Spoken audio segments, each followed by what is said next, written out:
بسم اللہ الرحمن الرحیم اعوذ باللہ من الشیطان الرجیم بسم اللہ الرحمن الرحیم مقاصد سوم کتاب البیع سبق نمبر 163 شرائط الوزین میں سے گفتگو شرط ششم میں تھی العلم بقدر المسمن مسمن کی مقدار معلوم ہونی چاہیے۔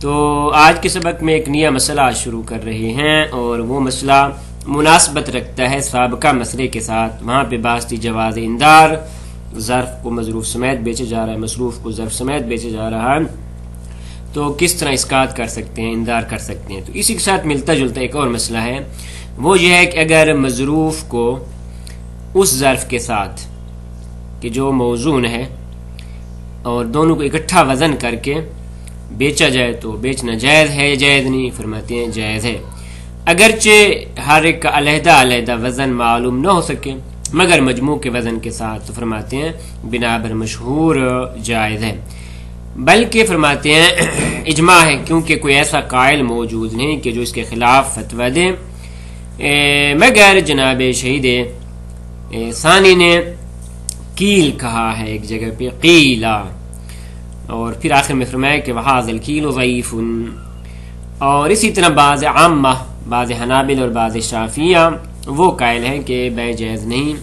تو خلاصہ اس لحاظ سے کوئی اجماع موجود ہے اس بات پہ کہ مظروف کیا ہے اس ظرف کے ساتھ کہ جس کو اس کے ساتھ وزن کیا جائے اکٹھا ملا کے بیچنا جائز ہے۔ پھر فرماتے ہیں مظروف کا ظرف کے ساتھ بیچنا، اس کی چند صورتیں ہیں۔ جناب مصنف نے 3 صورتیں ذکر کی، ہم یہاں پہ صورت اولا اور صورت ثانیہ ذکر کرتے ہیں۔ پہلی صورت اس طرح ہے کہ اس مظروف کو اس ظرف کے ساتھ بیچ رہے ہیں بیشرا 10 درہم کے ساتھ، مثلا اس کا کیا حکم ہے تفصیل آ جائے گی۔ دوسری یہ کہ اس کو اس طرح بیچ رہے ہیں ظرف سمیت کہ اس مظروف میں سے ہر ایک ریتل اتنے درہم کا ہے۔ یہ 2 صورتیں، تیسری صورت انشاءاللہ اگلے سبق میں بیان ہوگی۔ تو فرماتے مسئلۃ یجوز بیع المظروف مع ظرفہ الموزون معہ، مظروف کا ظرف کے ساتھ بیچنا۔ کون سا ظرف؟ الموزون معہ، کہ جس کو اس کے ساتھ ملا کے وزن کیا جائے، یعنی ظرف اور مظروف دونوں کو اکٹھا وزن کر کے بیچنا جائز ہے، البتہ اس ظرف کے جو اس کے ساتھ وزن کیا جاتا ہے۔ وَإِن لَمْ يُعْلَمْ، اگرچہ اس کی مقدار معلوم نہ ہو، الا بوزن المجموع، مگر مجموع کے وزن کے ساتھ، مثلا دونوں کو ملایا اور مثلا کتنا ہوا، 10 ارطال مثلا ہوا یا 10 کلو ہوا مثلا، تو فرماتے ہیں بنا بر مشہور جائز ہے۔ بل لم یوجد قائل بخلاف من الخاصہ، بلکہ خاصہ میں سے امامیہ میں سے کوئی بھی اس کا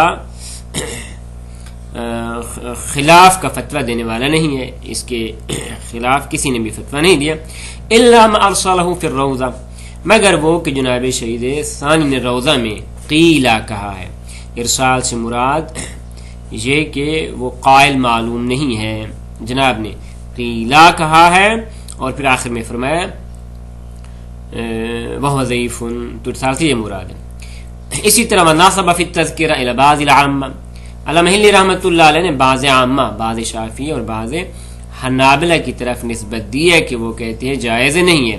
ان کی دلیل یہ استناد الی ان وزن ما یباع وزنا غیر معلوم، فرماتے ہیں ایسی چیز کہ جو بطور وزن بیچی جاتی ہے اس کا وزن معلوم نہیں ہے، ظرف ہے یا مظروف ہے، بالآخر دونوں موزون ہیں، تو فرماتے ہیں ان کا وزن معلوم نہیں، ظرف کا علیحدہ وزن معلوم نہیں، مظروف کا علیحدہ وزن معلوم نہیں۔ نیز والظرف لا یباع وزنا، ظرف فرماتے ہیں اس کو بطور وزن نہیں بیچا جاتا، حتی بل لو کان موزونا، اگر ظرف کو موزون بھی تسلیم کر لیں تو لم ینفع مع جہالت وزن کل واحد، تو فرماتے ہیں چونکہ دونوں کو اکٹھا وزن کیا جا رہا ہے اور مجہول ہے اس کا وزن، تو فائدہ نہیں دیتا۔ نیز یہ کہ وہ اختلاف قیمتہما، ظرف کی ایک قیمت ہے، مظروف کی اور قیمت ہے، آپ دونوں کو اکٹھا کر کے بیچ رہے ہیں، تو فرماتے ہیں جائز نہیں ہے۔ فالغرر الحاصل فی بیع الجزاف حاصل ہونا، بنا بنی غرر اس بیع میں جو بے صورت جزاف بیچی جا رہی ہے، جزاف کیونکہ علیحدہ وزن کا پتہ نہیں، تو بس غرر یہاں پہ موجود ہے، بنابر ان کے نزدیک فرماتے ہیں بیچنا جائز نہیں، عامہ کے نزدیک۔ شیخ انصاری رحمۃ اللہ علیہ فرماتے ہیں والذی یقتضی النظر، جس میں نظر کا تقاضا ہے، دقت کا تقاضا ہے، وہ اس طرح ہے کہ مسئلے کو ہم دو طریقوں میں ذکر کرتے ہیں۔ ایک دفعہ مسئلہ وہ ہے کہ فی ما نحن فی، جس میں ہے یعنی ظرف کا مظروف کے ساتھ بیچنا، تو اس میں دیکھیں گے آیا ان دونوں کو علیحدہ علیحدہ جہالت وزن کے ساتھ بیچنا جائز ہے یا جائز نہیں۔ اگر بیچنا جائز ہے اگرچہ ان کا وزن مجہول ہو تو فرماتے یہاں پہ بدرجہ اولا جائز ہے۔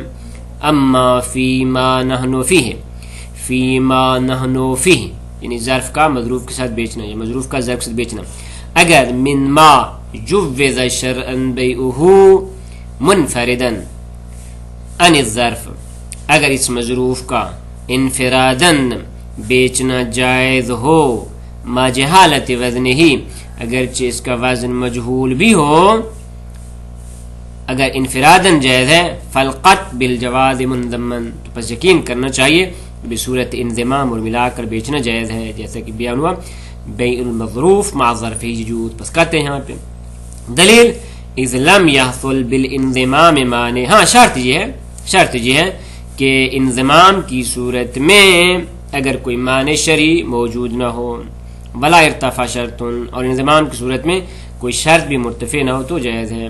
واما فی غیرہ، لیکن اگر مسئلہ فی ما نحن فیہ نہیں ہے بلکہ اس طرح ہے کہ من احد المنضمین، دو موضوع ہیں، ظرف اور مظروف دونوں کو اکٹھا ملا کے بیچا جا رہا ہے منظم کر کے، وہ بھی موضوع لیکن اس طریقے سے نہیں کہ ایک ان میں سے ظرف ہے دوسرا مظروف ہے، بلکہ من احد المنضمین اللذین لا یکفی فی بیعہ منفردا معرفت وزن المجموع، کہ جن کا علیحدہ بیچنا فرماتے ہیں کافی نہ ہو کہ اگر وزن مجموع ملا ہوا ہو، تو فرماتے فالقط بالمن، تو یہاں پہ فرماتے ہیں اگر ان کو اکٹھا کر کے بیچ رہے ہیں تو فرماتے ہیں قطع اس بات کا کہ ممنوع ہے۔ دلیل مع لزوم الغرر الشخصی، کیونکہ غرر شخصی لازم آتے ہیں۔ مثال کما لو باع صبیکا من ذهب مردد بین 100 مسکال، جیسا کہ فرماتے ہیں اس طرح کہ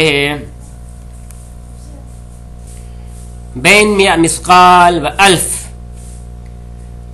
مثلا بیچ رہا ہے سونے کا ایک سبیکا، ایک ظرف بیچ رہا ہے، لیکن اس کی مقدار مردد ہے کہ آیا اس کی مقدار 110 مسکال ہے یا کم و زیاد ہے، اس طرح کہ چونکہ دونوں کو اکٹھا بیچ رہا ہے، ان میں سے کچھ پیتل ہے اور کچھ سونا ہے، ٹوٹل ملا کے اس کا جو وزن بن رہا ہے وہ 2000 مسکال ہے، تو ان میں اب مردد ہے کہ آیا اس کا جو وزن ذهب کا جو وزن ہے وہ 1100 مسکال ہے، تاکہ ہم کہیں کہ وہ جو اگر احساس ہے پیتل ہے وہ 900 مسکال کا ہے، مردد ہے، فرماتے ایسی بے جائز نہیں ہے۔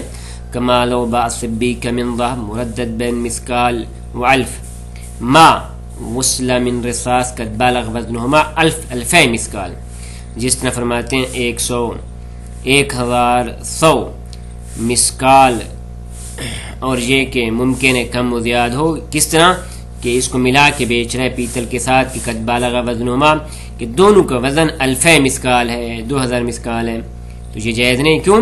فإن الاقدام على هذا البيع، اس بیع پہ اقدام کرنا اقدام على ما فيه خطر، کہ اس میں ایسا حذر اور خطر موجود ہے کہ یستحق لاجل اللوم الوکلاء، کہ وکلاء اس کی مذمت کرتے ہیں کہ یہ کیسی بیع ہے، لذا فرماتے ہیں اسے چونکہ غرر لازم آ رہا ہے لذا دو موضوع کو منضمین بیچنا جائز نہیں۔